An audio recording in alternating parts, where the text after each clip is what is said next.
Good afternoon and welcome to Genasys Incorporated's fiscal first quarter 2020 financial results call. All lines have been placed in a listen-only mode and the floor will be open for questions following the presentation. If you should require assistance throughout the conference, please press star 0 on your telephone keypad to reach a live operator. At this time, it is my pleasure to turn the floor over to Satya Chilara, Investor Relations for Genasys. Sir, the floor is yours. Thank you, Christy. Good afternoon, everyone, and welcome to Genasys fiscal first quarter 2020 financial results conference call. I'm Satya Chilara, Investor Relations for Genasys. With me on the call today are Richard Danforth, Chief Executive Officer, and Dennis Klam, Chief Financial Officer of Genasys. Before we begin, I would like to take this opportunity to remind you that during the course of this call, management will make forward-looking statements. Other than the statements of historical facts, statements made during this call that are forward-looking statements are based on our current expectations. During this call, we may discuss company's plans, expectations, outlook, or forecast for future performance. These forward-looking statements are subject to risks and uncertainties, and the actual results could differ materially from the views expressed today. For more information regarding potential risks and uncertainties, please refer to the Risk Factors section of the company's Form 10-K for the fiscal year ended September 30th, 2019. Genasys disclaims any intent or obligation to update those forward-looking statements except as otherwise specifically stated.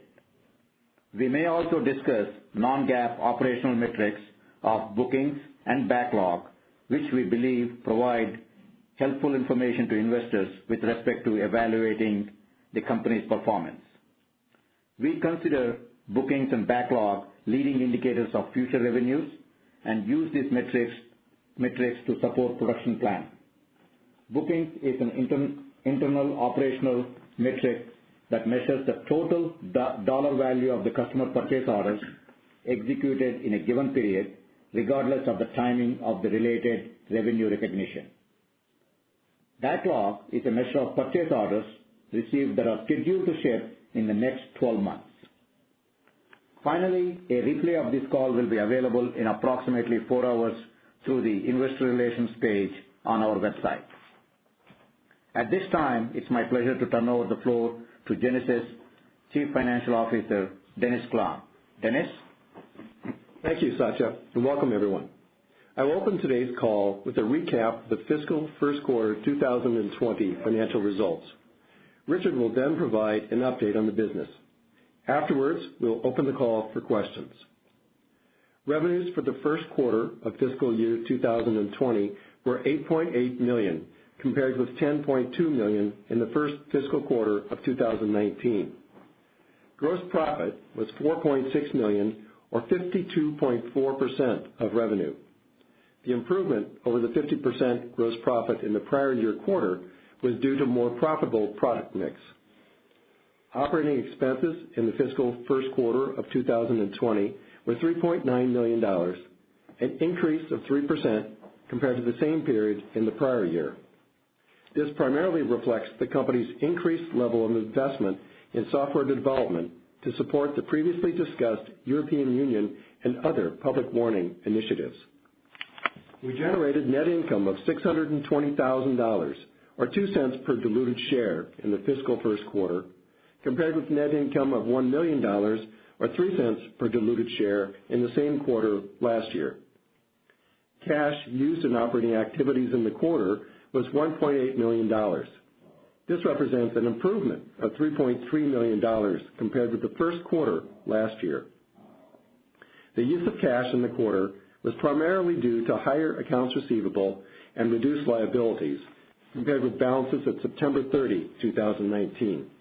This was somewhat offset by the net income and non-cash charges recorded this quarter. Our balance sheet remains strong. Cash and cash equivalents at December 31, 2019 were $17.1 million compared to $18.8 million at September 30, 2019. The $1.7 million decrease in cash and cash equivalents was mostly due to the cash used in operating activities in the quarter. Working capital increased by $1 million to $25.8 million at December 31, 2019, compared to $24.8 million at September 30, 2019. The increase was primarily the result of net income generated in the quarter. There were no repurchases of company stock in the quarter. Last year, the board authorized a $5 million repurchase program through December 31, 2020, of which $4.5 million is still available. With that, I would like to turn the call over to Richard. Thank you, Dennis, and good afternoon to everybody on the call. First quarter revenues were in line with our expectations. As discussed on our last call, we continue to anticipate the second half revenues in fiscal year 20 to be stronger than the first half revenues. Based on our fiscal first quarter bookings and backlog of $4.3 and $23.3 million respectively, and a growing sales pipeline, we continue to expect revenue growth in fiscal year 2020. The European Union Public Warning System Directive discussion on our last call raised questions for more information about our NEWS. NEWS is the acronym for the Genasys National Emergency Warning System, NEWS, software module. As many of you know, Australia has been using NEWS since 2013 to deliver emergency alerts and notifications to populations at risks from fires, excessive heat, flooding, and other critical events. The European Union directive mandates that by June of 2022, every EU member country must implement a public warning system that can reach mobile phone users affected by major emergencies.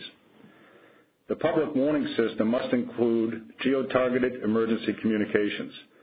The system must also notify residents and tourists of emergencies without having to opt in. Each country in the EU is responsible for complying with the directive and ensuring its citizens and visitors receive alerts, warnings, and other critical information during crisis situations. The two best options to fulfill the directive are, first, location-based SMS, which sends text to cell phones within a specific area and enables two-way communication. And second, cell broadcast, a one-to-many system that sends messages to mobile devices in range of selected cell towers, similar to the Amber Alert system. NEWS is deployed directly on mobile carrier networks across SMS and cell broadcast channels. The powerful geolocation capabilities of NEWS ensure emergency management officials to send specific instructions to people in different areas and monitor their evacuation progress. Based on mobile carrier networks, all mobile devices in crisis-affected areas receive NEWS alerts and warnings, even of cell phones of tourists and visitors. No download, no configuration, no registration, no opt-in are required. NEWS geolocation and geofencing ensures warnings and alerts are delivered only to at-risk population.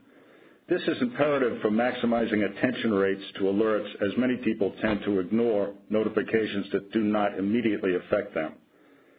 With direct access to the mobile carrier, NEWS empowers government officials and emergency managers to deliver local, regional, and national alerts, warnings, and notification quickly and reliably. NEWS also provides real-time situational awareness by locating all cell phones in a particular area.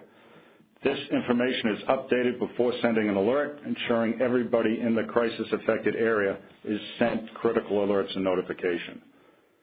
If local or wide area evacuations are ordered, NEWS monitors population density and movement to prioritize emergency traffic and notify evacuees of less congested egress routes. Our industry experience in working with large telecom providers to deliver more than 150 million SMSs, emergency notifications, to at-risk population in Australia over the last 7 years has Genasys well positioned to provide a complete and proven EU directive solution. Government-requested Genasys presentations and follow-on discussions are ongoing with EU member nations. We expect formal requests for proposal this fiscal year.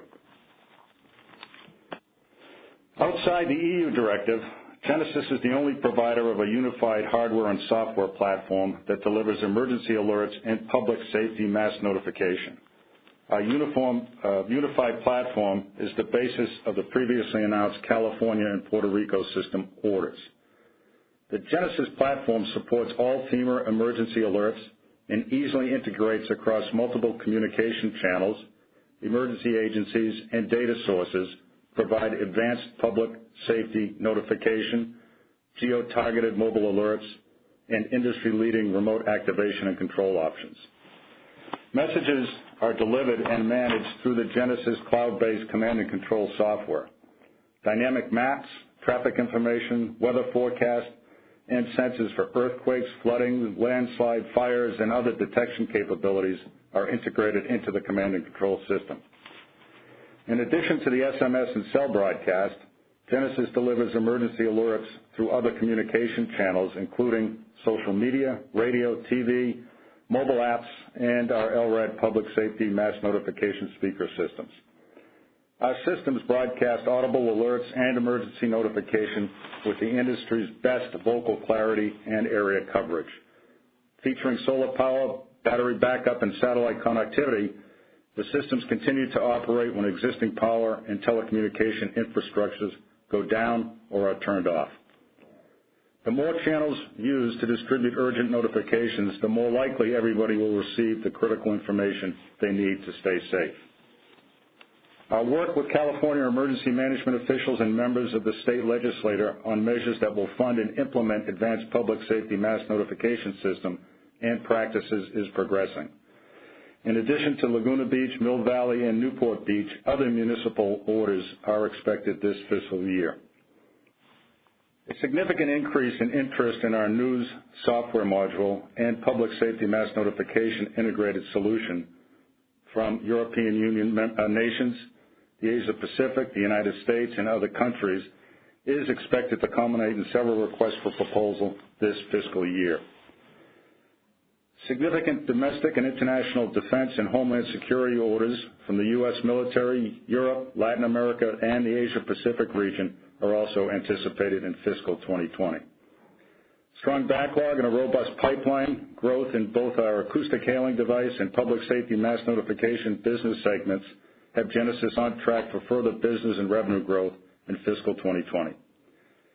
With that, I'll turn it back over to the operator for Q&A.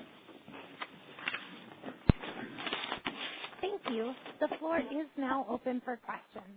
If you do have a question, please press *1 on your telephone keypad at this time.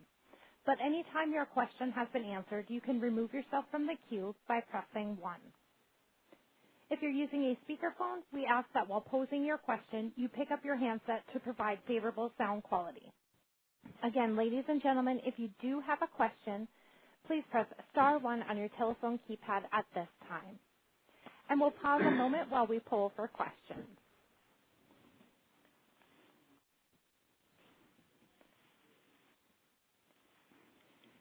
And our first question comes from Aman Giuliani with B. Riley FBR. Hey guys, thanks for taking my question. I just wanted to get a sense for acoustic hailing device orders from the Army for 2020. What's their expectation there in terms of revenue?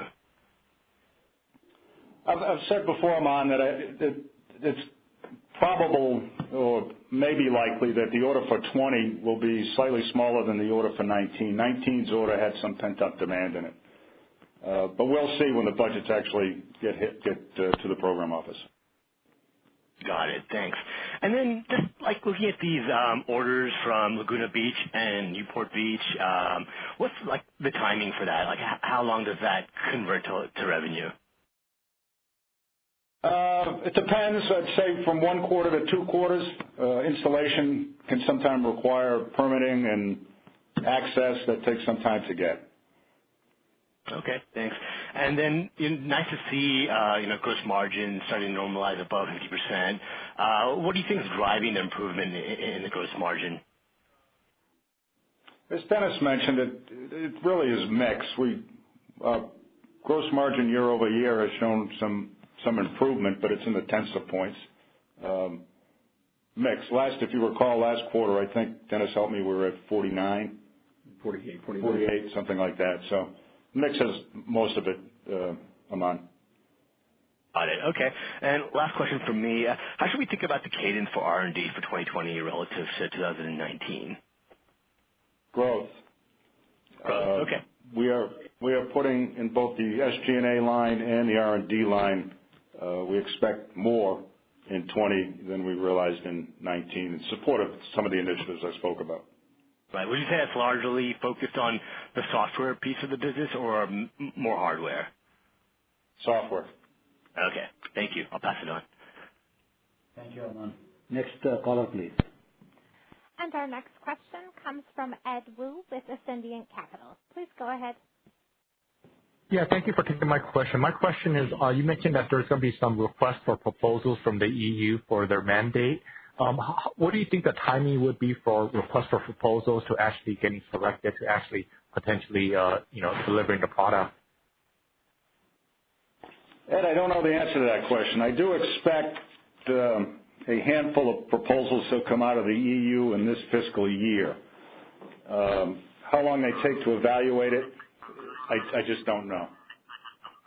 I mean, there'll be multiple proposals that have to be evaluated, and it's the first time these countries are doing this, so it's more likely going to take longer than anybody would expect. All right, that sounds good. Then my other question is, I know you talked about gross margin improving because of mix.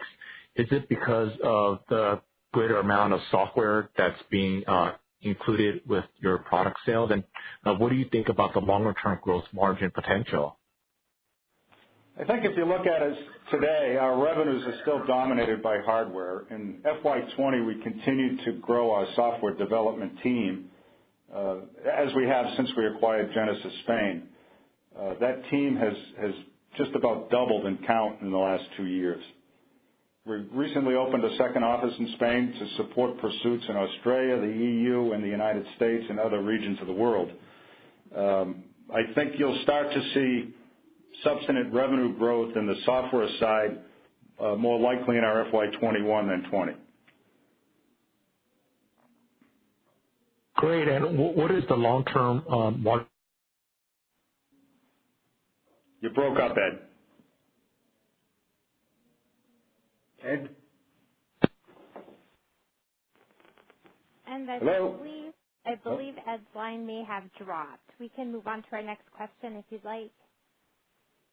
Sure. Yeah, please. Our next question comes from Rick Neaton with Rivershore Investments. Please go ahead. Thank you. Good afternoon, guys. Do your bookings and expectations for the revenue proportion or proration in 2020 include any assumed revenue from your EU business that you talked about getting RFPs out later this year? No. No, timing, as I said a moment ago, Rick, the timing is such that I don't think we're going to see any substantive EU revenue in our fiscal year 20 for this initiative. Okay, so you're not assuming any of that in your bookings or in your backlog numbers that you put out each quarter. That's correct. Okay, thanks. In how your news system works, I'm just curious, does that detect and identify the mobile phones without them turning on their location services? The location services are not necessary. Okay, so they just detect the phone off of some tower and then identify where it is and then determine if it should or should not receive a message. Is that right? Yes. Okay. And in your press release, you said about a 40-60 split in your revenue recognition this year.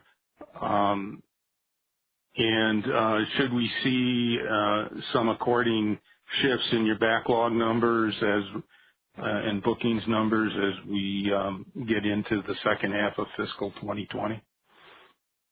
Yes. Okay. Thanks, guys. I appreciate it. That's it. Thanks. Thanks, Rick. Thank you, Rick. Next caller, please. And our next question comes from Scott Bilodeau with Walrus Partners. Please go ahead. Great. Thanks for taking my questions. A couple of them were already asked, just relating to the EU timing. I was going to say it's probably out there. Do you have just another question related to those? Do you have any idea of kind of what the size of those may be, based on what you foresee potentially what those implementations will be compared to contracts in the past?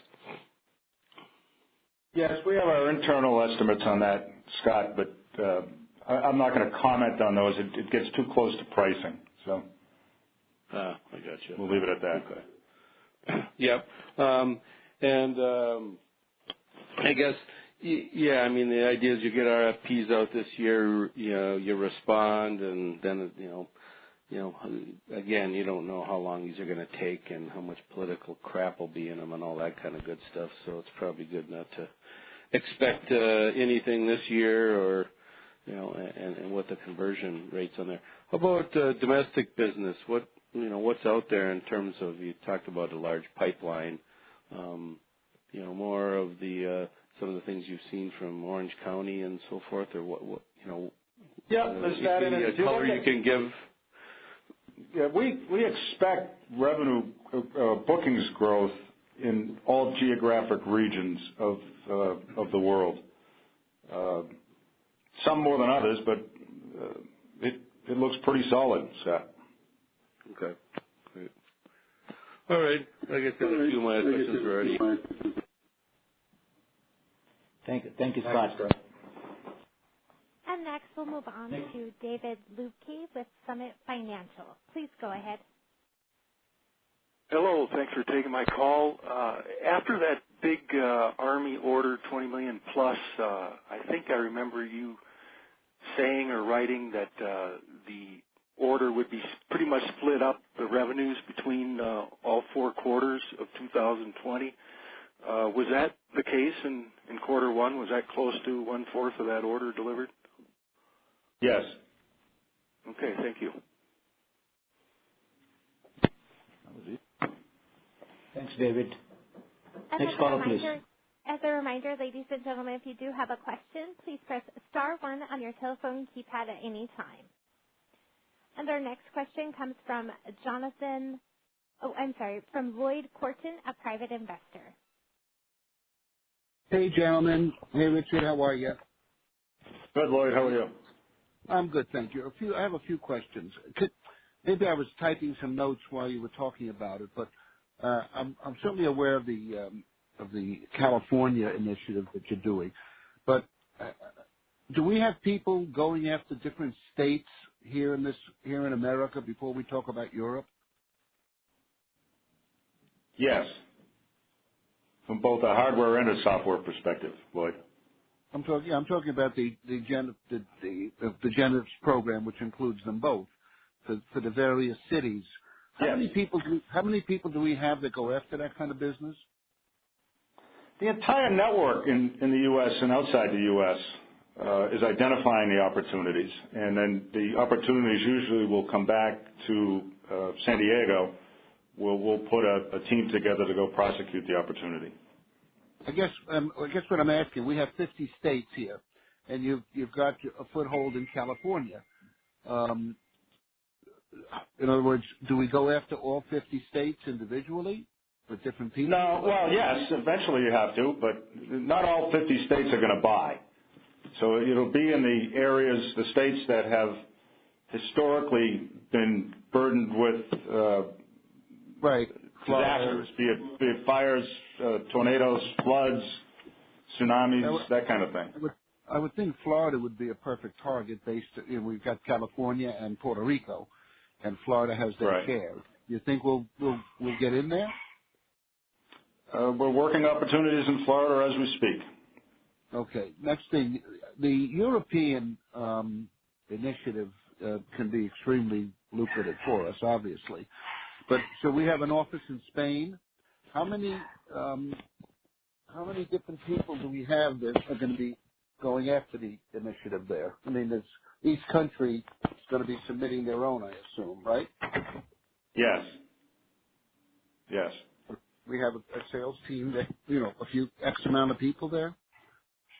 We do, and we're growing that. We've added, I think since the last call, 2 people, and we're putting more people on throughout this quarter and next, certainly. Great.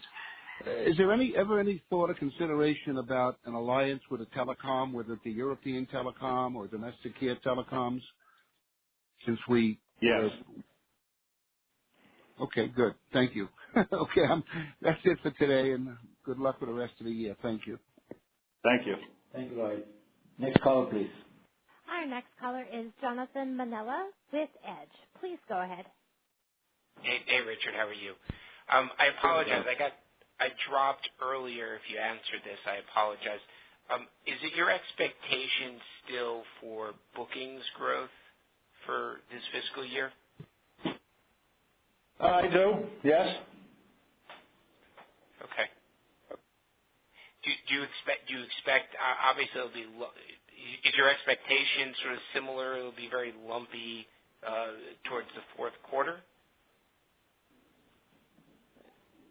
Bookings always can be lumpy. They always move to the right further than you expect, and that's just the nature of it. I've said before, Jonathan, our bookings have grown at a CAGR close to 50% over the last 4 years. I think that slope will remain positive, but flatten out a bit from the 50%. Yeah, I got you.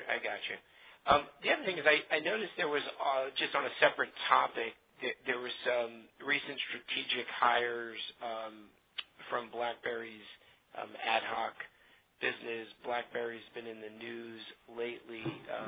Are there any strategic initiatives that are being explored with that business that might be opportunistic for the company? Yeah, I'm not going to comment on that, John. Okay, that's all. Okay, thank you. And next we'll take a question from Jack Shaw with Personal Share. Please go ahead. Hi, how you doing? I'm calling because in the past you've talked about always looking for strategic add-ons. And when we've spoke or listened to what you had to say, your prospective market is huge in the things that you're doing. My question is, it occurs to me that you're a relatively small fish. Do any of the big fish ever call you up? Would the big fish ever call us up? You know what I'm saying? In other words, does this market look so big to some of the bigger players that they say, you know what, Genasys is in a great spot. Maybe Genasys should be part of us. Do you ever get that? I'll tell you this: there's not a lot of people in the news-like market. There just aren't. There's perhaps one other major player, and they are bigger than we are, and that's the way the market has shaped out so far. Okay. Thank you. You're welcome. And there appear to be no other questions. I'm sorry. There's another question from Carter Christopher with CBDG. Please go ahead. Hi, guys. I was just curious if there's any developments on the border, southern border. Not really. It continues to be very, very slow. There's a significant discord between Congress and DHS, and that affects budgeting. That affects everything that's going on, and I don't frankly see it changing in the near term. Maybe after the election. What about the CROWS initiative that was out there years ago in LRAD? Is CROWS kind of a dead end as well, or has that kind of been usurped by the Army contracts? No, CROWS is alive and well.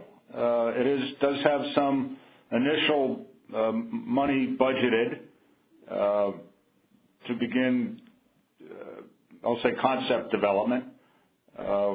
We expect a small contract to begin that effort sometime this fiscal year.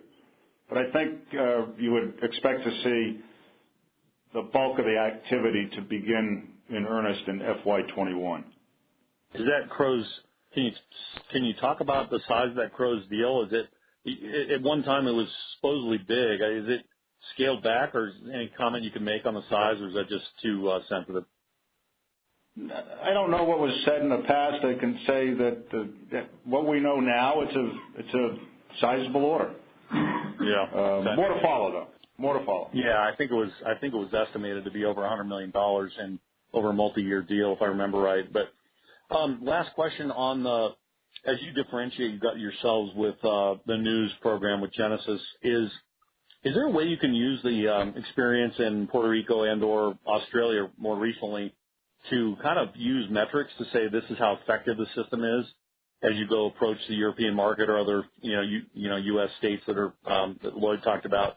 Is there any way to kind of say, hey, our system is, from a KPI, like a key performance indicator standpoint, is more effective at doing what it's designed to do than our competitors? Can you numerically quantitate that effectiveness in a way of differentiating the product and system? Yes, there is. I'm not going to do it on this call, but we have too granular. 7 years of experience in Australia and a very satisfied customer. Okay. Well, thanks, guys, for your time. Appreciate it. You're welcome. Next caller, please. And next, we'll move to Walter Ramsley with Walrus Partners. Please go ahead. Thank you. Congratulations. Good-looking quarter. Got a couple of kind of higher-level questions, I guess. The coronavirus, has that had any effect on your business, or is it threatening to?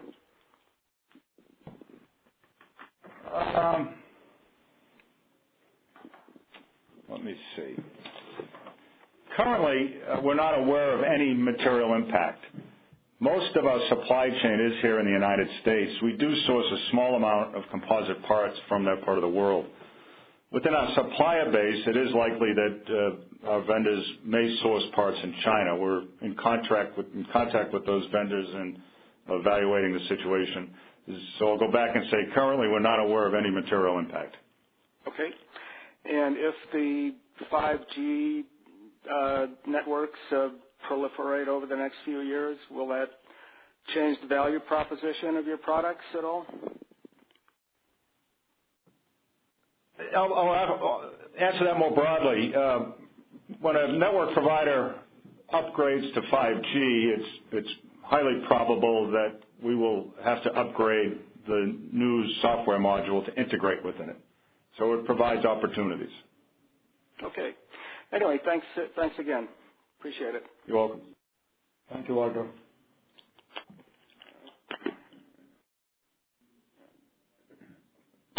And with that, I do not see any further questions in the queue. Would you like to give any closing remarks before I close out the call? Thank you. We regularly discuss our business at investor events during the year. We look forward to seeing some of you at these future events. Thank you for participating in today's call. We look forward to speaking with you again in a few months when we report fiscal second quarter results. And thank you. This does conclude the Genasys fiscal first quarter 2020 financial results conference call. You may disconnect your lines at this time.